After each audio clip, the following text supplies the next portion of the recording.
So folks, I posted something on Twitter, X, whatever the hell it's called, today about what I think they're doing with Starlink. Because I've already talked about, I think that it's sort of, while it can do communications, that it's basically a millimeter wave clone of the existing terrestrial-based network, the tower-based network.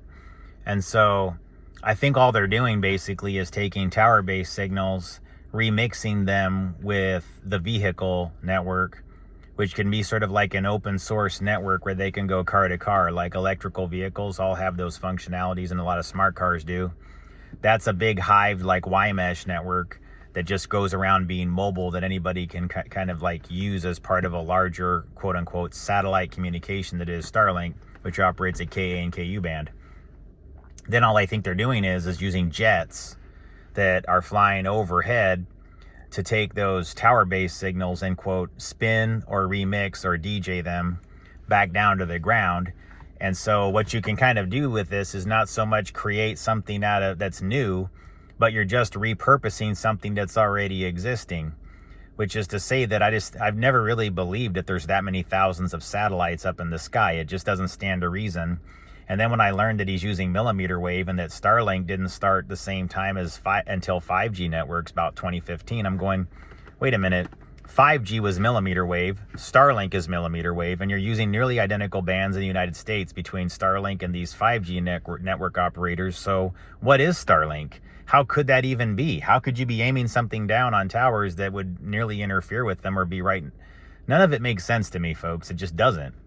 And, again, I haven't been in the industry a while, so maybe somebody would have to sit down with me and explain it. But my firm belief right now is when I was trying to look for reasons why there was all this increased air traffic and people were going like, who are all these people and why are these NGOs putting like people that are from all these different countries for free flights side by side with their customers on places like Delta?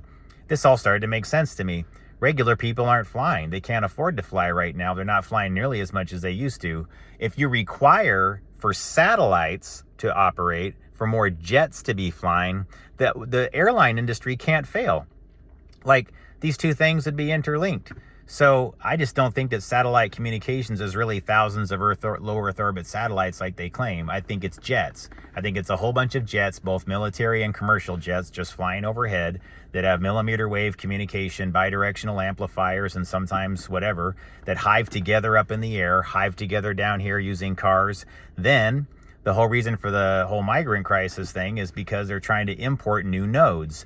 What do? They're trying to create new economy, new money, new phone lines, new rooms to be filled in hotels that these people all own. And they're trying to keep this false economy propped up. And how else to do it but to bring in human chess pieces? So that's what you're really seeing here, is that they're just bringing as many people in as possible to both keep the telecommunication grid appear to be working like it's a LEO, a low Earth orbit satellite, when it's really just towers being remixed. And they're all just a big part of it, just big groups of human chess pieces that can be maneuvered.